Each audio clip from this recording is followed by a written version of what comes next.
Seriously, like, what is going on with gaming? I truly believe we're heading towards a crash, whether it be in the next 5 years or whatever. I think it's inevitable if things continue that we'll see another ET crash where video gaming is just so overinflated.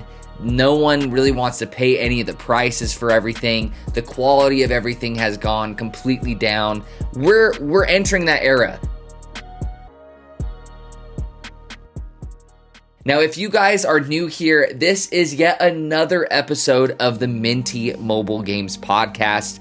Now, this is a podcast where I talk about the mobile games I'm currently playing, any mobile games I'm looking forward to, as well as games I'm currently playing on my Steam Deck or on other platforms such as my PS5, and then games I'm looking forward to there, and then just my thoughts and feelings about gaming in general or the YouTube landscape as a creator myself. So, if you guys enjoy that kind of stuff, definitely leave a like, pop a sub, comment down below any of your thoughts about anything I talk about. I love interacting with you guys. I appreciate you guys being here, and let's just get straight into it. Now, it is a rainy day. If I'm looking a little wet or whatever, it's one of those overcast, really nice days. It's perfect gaming weather. But first, I'm going to hit the gym right after this and get my work done. But I really am in my auto battler drafting era when it comes to mobile games right now. I'm still playing. If you guys missed it, I covered Once Upon a Galaxy, and this is by the ex-makers of quite a few like big TCG games that I've really enjoyed. Legends of Runeterra, number one, probably one of the best digital card games ever made. It just wasn't profitable enough because it was so generous, and that's why it was so good. But Legends of Runeterra, Hearthstone, as well as Magic the Gathering Arena, like those three, that's like the holy trinity of TCGs when it comes to digital TCGs, especially when it comes to size and player base. So, this game really has a lot of potential. Is it rough around the edges? Yes, it does. It constantly have the same music, the same like animations that are a little bit rugged, a little bit jagged. Yeah, it's got some like polish that is still lacking, but it's in a pretty good state. The balance issues are what's kind of holding it back, in my opinion. A few cards are very broken, and if you find them or get the ability to draft them, if you don't pour your efforts into them, you're just screwed. That's just what it comes down to. And it's much less likely for you to win. Like, let's be honest. So that's kind of where I'm at with Once Upon a Galaxy. Another one that one of y'all suggested is Gods versus Horrors. I covered that in one of my recent videos, so I'm not going to go super in depth with that. But imagine a roguelike version of like Super Auto Pets or whatever, but with a really cool aesthetic, kind of like an abstract art design, and you're just going against the CPU. It's a single player roguelike game, which definitely gives it a unique flavor all of its own. I enjoy single player games. I don't always want to play multiplayer, but I gravitate towards multiplayer, whether they be synchronous or asynchronous or whatever. But what's another one? Ninth Dawn Remake. Now, I haven't talked about this one a lot. I just briefly mentioned it on the channel. I loved Ninth Dawn 3. I consider it to be probably my favorite. No, it's not probably. It definitely is my favorite open world RPG on mobile. And that's saying something. There's some really good ones. But Ninth Dawn 3 just mixed in so many aspects that I just loved. They had like the little Gwent card system that you could play. You could collect creatures almost like Pokemon, like add creatures to your collection, level them up. There was just so many like things that you could get sidetracked with, and for my ADHD brain, it just loved it. There was always something to do, always something to discover. You can fish for hours in that game. It's wild. It feels almost like an MMO, but it's single player. It's the closest thing you're gonna get to feeling like you're playing like Skyrim on mobile, honestly. It's a different perspective, it's top down, and I get that a lot of people don't like that, but I just loved it inside and out. But all of that is to say that I have been very stoked for Ninth Dawn Remake. Now, I did stream it. I streamed my first impressions of this game on Twitch. If you guys want to check me out, it's at Mint City on Twitch. I'll make sure the link is in the description down below. As always, just click on that. It'll take you to a link tree. And I do play mobile games there. I play Steam Deck games and mobile games currently. And so my first impressions were actually really good, but also really rough. Now, I've spent more time with it, and it's grown on me way more over time. My impressions are much more positive now. But I was blown away that this game has an entire first-person perspective just for the hell of it. Like, you can play this entire game in first person. It gives it a totally different flavor. It does feel a little bit more janky, though. You can tell it's kind of just like, it's on the side for you to utilize, but it was definitely created originally for the top-down perspective. But that's not to discount how cool it is to see everything from the first-person perspective. That blew me away. Now, this does have a lot of systems that are familiar in Ninth Dawn 3. Of course, this is a remake, so this is the remake of the first game. Lots of quality of life features thrown into the mix too. I just don't like the card system as much. I'm going to be blatantly honest. It's basically just a Slay the Spire clone. It does do a few things like minorly different, but it's just inferior to Slay the Spire in every way. In Ninth Dawn 3, I feel like the card system or the card game was at least more unique than anything I had really played. But when you have Slay the Spire and it's blatantly inspired by Slay the Spire, it's way too easy. It takes way too long, and it's just not that fun. Even for a side gig, it's just not that great. But like the collection aspect and everything, it's all right. I don't know. So I wasn't impressed with that. I didn't prefer that over Ninth Dawn 3. The difficulty in the remake was a insane, like, I just hit a wall with the difficulty. This game is tough as nails, and it's not going to explain shit to you. So be aware of that. It has that old school feel. I just didn't go in with that mindset, because Ninth Dawn 3, it definitely had sprinkles of the old school feel to it where it doesn't explain too much, but the difficulty was definitely like harder than a normal game in this genre nowadays. But Ninth Dawn 3 was nowhere near as hard as this. Like, enemies are meat shields, and I'm not playing on the highest difficulty. They take so much damage, and you take so much damage. Like, per attack, like, you will instantly get killed by like a rat. Like, the lowest level monsters, you are screwed. So you can't approach this like most RPGs nowadays. I almost had to tap into my old school self where, okay, what would do like 5 to 10 years ago in this genre? And this game really makes you not just attack everything head on, not do things in any order you see fit. You need to like slowly grind, get the necessary gear from slowly grinding.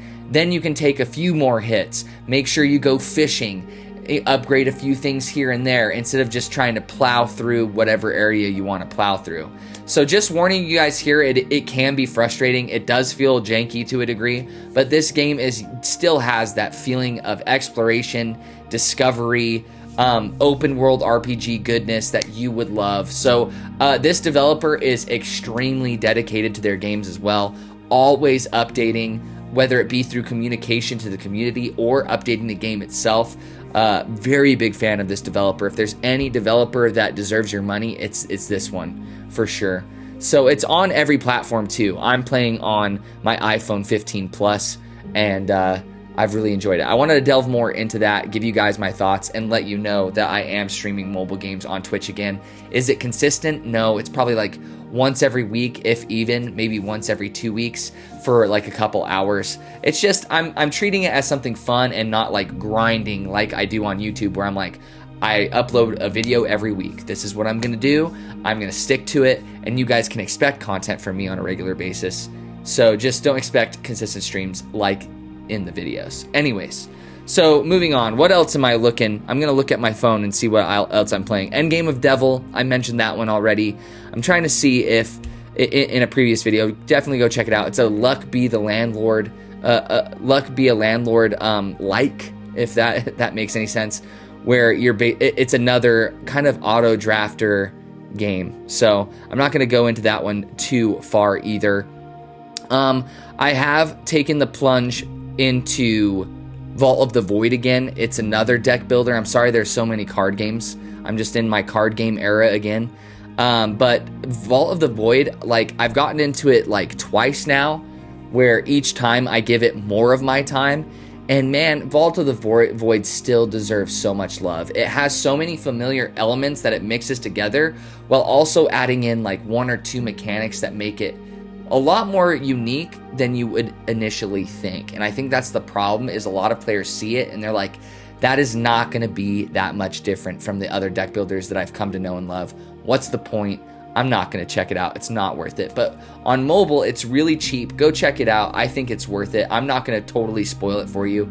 But if you enjoy deck builders, it's still worth your time. And I've still consistently come back to it, which is a good sign when it comes to mobile games, because we constantly have tons of mobile games that we could play at any time. So the competition is fierce. And if I'm returning to it, that's crazy. But that's about all I'm playing. I have a lot loaded up on my phone that I haven't tried out that I can't really talk about. So I'm sorry that a lot of this has been repeated from other videos. I just haven't had the time to play more than like 4 games a week. And that's still pretty insane. Like, sometimes I'm like, should I release a video with 3? I don't know. How would you guys feel about that? Let me know in the comment section down below if you would feel okay with me doing that. Now, going on to what I'm playing on other platforms, let's pull up my Steam app. I have been playing yet another Zombie Survivors. If you guys didn't know me, know this about me, I love the zombie aesthetic. I love the zombie theme. I will never get burnt out on it. Like, I've read Walking Dead comics since they released. Like, I've read through all of the comics, and I was super stoked for the TV show. Loved the TV show while it was good. Never ended up finishing it, but I finished a lot of it and I rewatch it very consistently. I've watched the spin-off shows. I love just anything zombies, I'm in. Like just know that. So if you guys know good zombie games, let me know. But I picked this one up, yet another Zombie Survivors. It's a reverse bullet hell game. Very simple at its core. You just have a squad of characters that you can recruit during a run. They all have their own abilities that you can kind of upgrade over time as you're running around just destroying waves of zombies. There's bosses, different types, little supply drops that you can encounter on the map too to help you further go, and you just rinse and repeat. It's a reverse bullet hell game. We all know how those work, and the consistent progression is rewarding. It feels like I always have something to look forward to or work towards, and I'll just pop on a podcast or a YouTube video on the side and play it. It's been a vibe. I'm really into reverse bullet hell games on my Steam Deck right now because they play so well. I wish a lot more of these would come to mobile, to be honest. I feel like mobile is the perfect place for these. Now, I've also been playing Savara, I think is how you pronounce it. Another thing you guys need to know about me is I love the Monster Hunter series. I have not plunged into the newest one, and I never played Wilds. I think that's what it's called, Monster Hunter Wilds. The last Monster Hunter I played was Monster Hunter 4U on the 3DS, and that was a phenomenal Monster Hunter game. Having that in our pockets and playing along with each other was just nuts. And I love Monster Hunter, and I love roguelikes. I've loved Hades. And basically, Savara is Monster Hunter Hades. And that's what everyone describes it as. I was like, oh, brother, they're doing the Hades comparison. But it really does feel like that. So you have gear that you can craft from monsters that you kill in between runs. So the consistent progression is collecting those parts off of monsters that you break off or anything, if you guys are familiar with that.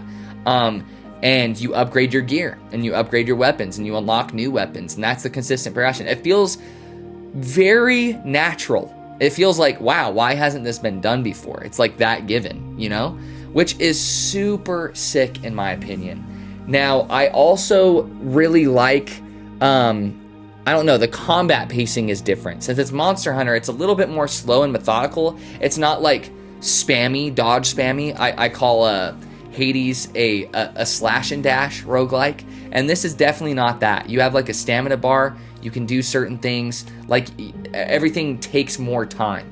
It's more realistic. Now, is it realistic? No. But if you like Monster Hunter, if you like Hades, if you like roguelikes, Savara has a lot of potential as well. Is it like super expansive? Does it have a butt ton of story? No, but it is voice acted, and the gameplay itself is solid, and I can see this being iterated upon more and more. Now, it didn't release in early access. It's actually fully released to my knowledge, and they're just going to be updating it over time. So definitely check it out. And then I've been playing Temtem Swarm. This is the newest game I've been playing on my Steam Deck. This is another reverse bullet hell game. And this one, just another way that just feels natural, like another one that feels natural in the genre that it's in. This is like a Pokemon-esque game. It's a monster catching game in a way, but you just play as the Temtem themselves, and you unlock other Temtems to play as you're playing, and through playing, and you can evolve your Temtem as you're surviving waves, which is really cool too. And you equip them with attacks and like techniques and their version of HMs from Pokemon. And it just fits. Like it fits this theme super well. When I saw Temtem was coming out with the reverse bullet hell, I was like, oh, they are cashing in. But they've put a ton of effort into this one. It feels super polished, especially with its visuals and animations. The builds feel satisfying, and I love the consistent progression of unlocking new Temtems and unlocking new abilities for those Temtems and doing skill trees for each Temtem too. So if you're a Pokemon fan and you like reverse bullet hell games, there's literally no reason you shouldn't add this in. They've consistently updated it over time, as really positive reviews, and after about 2 hours, I'm definitely hooked. Between that and yet another Zombie Survivors game, I'm set when it comes to reverse bullet hells. And I returned back to Neon Abyss. I always shout out you original viewers. I always think of your friend Jacob whenever I see this game or play this game, because this is one of his favorites. Now, the best way I would describe this one is it's a 2D Enter the Gungeon, but with like a pet hatching system and the items of Binding of Isaac. Does that make sense? So in Binding of Isaac, you don't know what the crap these things do until you use them or until you put them on or whatever. And you don't know how they'll combine with other things either. Those are kind of the masks in Neon Abyss. And so I really like not knowing and having to try things out to figure it out. And then you bring eggs behind you that randomly will hatch into random like little familiars that will help you or have different abilities, different passives, all of that, which I really like too. And then there's different characters you can play as yourself who all have their own unique ability too. There's DLC, and apparently Neon Abyss, I didn't even know this, but Neon Abyss, I recently bought up my Steam Deck for so cheap because I used to play it on my Xbox back in the day. And it plays well on Steam Deck, of course. It's I think it's verified as well. But apparently they're coming out with a second one. So I figured I'd get back into this, get the grind in, and get the second one when it comes out. But those are the games I'm currently playing on my Steam Deck. I've been streaming others, but I'll let you guys go check out the old stream VODs if you guys want to check that out in the links in the description down below for other games I'm playing. Is there anything else that I'm looking forward to on Steam Deck or other platforms? Oh yeah, so what am I playing on PS5? And then I'll talk about that. PS5, I've been playing Frag Punk. It finally released on console. I'm a console pleb. I really like it. I think Frag Punk's the best tactical shooter I've ever played. Way more accessible than Valorant. I've played a lot of Valorant on PS5, but it just doesn't feel quite right on controller. You can tell, yes, they've made the Valorant port for PS5, but you can tell that the game originally was designed with keyboard and mouse in mind. It was never meant to be played on a controller, and it never feels quite natural. I got good at it, but it just never felt as good. So I ended up dropping it eventually after a couple months. But Frag Punk feels phenomenal on controller. It's way more accessible. The economy system is more accessible. It doesn't take itself super seriously with the shard card system, where it will just apply wacky effects. And it's almost like a game of chess between you and the other team, trying to counter each other's cards and being aware of each other's cards and when to activate them. It's just sick. If you guys haven't given Frag Punk a try and you enjoy first-person shooters, you're literally missing out. Now, is this game going to be successful? Is it going to be around for long term? I don't know why people aren't playing this game. It doesn't make any sense to me. It is very fun. I think people are just so invested in Valorant or Counter-Strike 2 or whatever tactical shooter that's already been out for ages. I think they're just not willing to leave that and they're so familiar with that they're like, nah, I'm not going to try out Frag Punk, or I'm not going to play it long term. I think this game will survive on console. On PC, I don't see it. I've been playing Apex Legends. I'm back into it for the new season. Sparrow, the new legend, is fantastic. Super fun to play. They dialed up the SBMM yet again. It's just as hard as ever. But what I'm looking forward to is Arc Raiders. Let's be real. I've watched so much gameplay of Arc Raiders. I've never played an extraction shooter myself other than Hunt Showdown. And I enjoyed that. It's just kind of creepy and scary, and I don't like that kind of crap. But with Arc Raiders, it's the aesthetic that I love. It's like the post-apocalyptic, futuristic but retro style to it too. Just like it looks amazing, and everyone's saying it's amazing. I'm not unique in saying that. So I am super stoked for that. I can't wait until they announce when that's coming out. So let me know if you guys are excited for that one as well.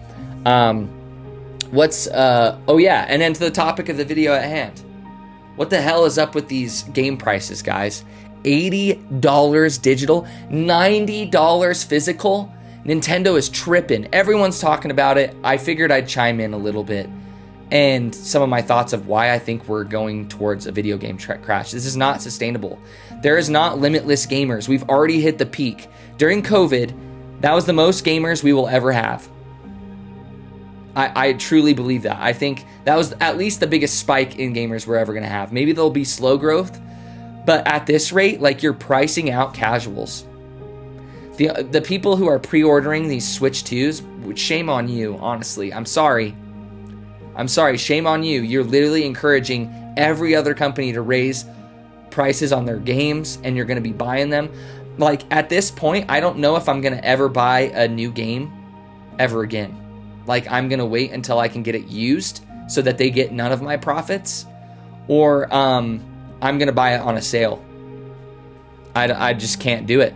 $80 or $90 is outrageous, especially for the quality of games that these companies are making us. They're not even finished. They're early access without the tag early access. It's insane. It's so sad. It really pisses me off, honestly.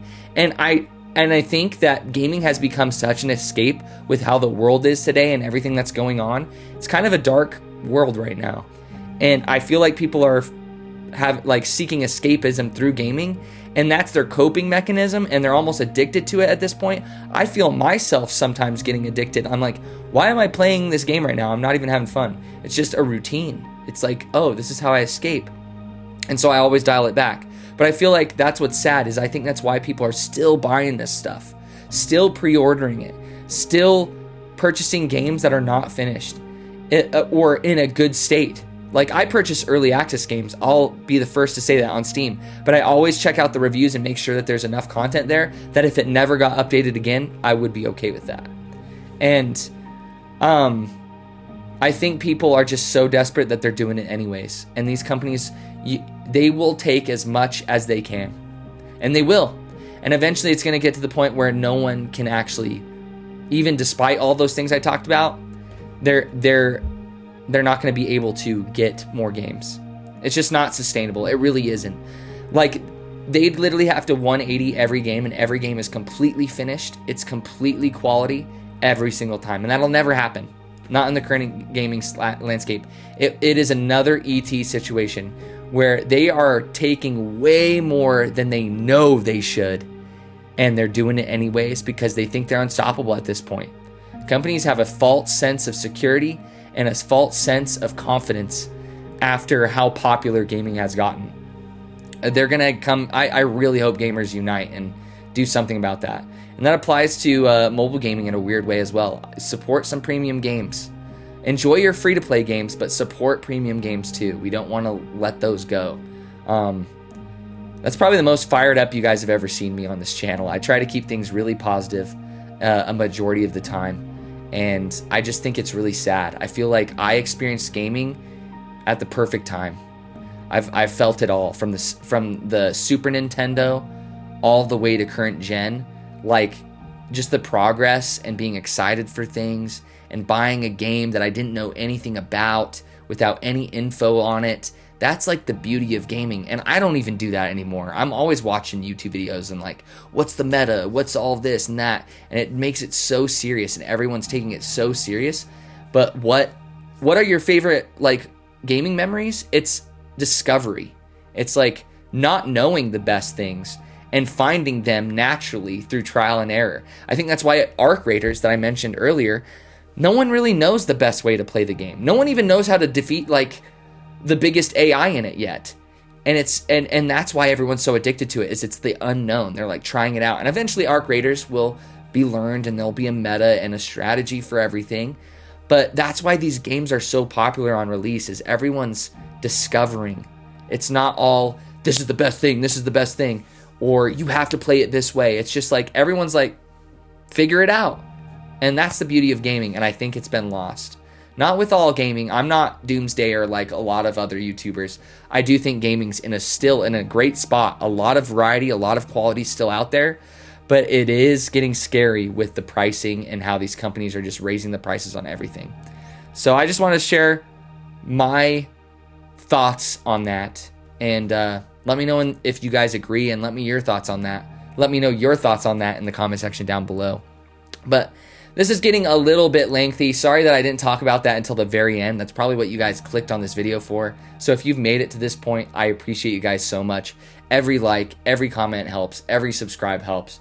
I appreciate your guys' continued support on this channel.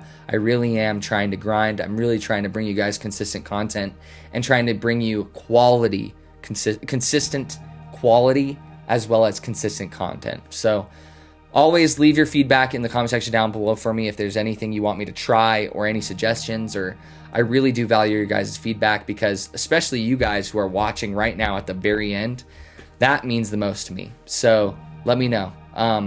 Yeah, but there's my state in gaming and everything.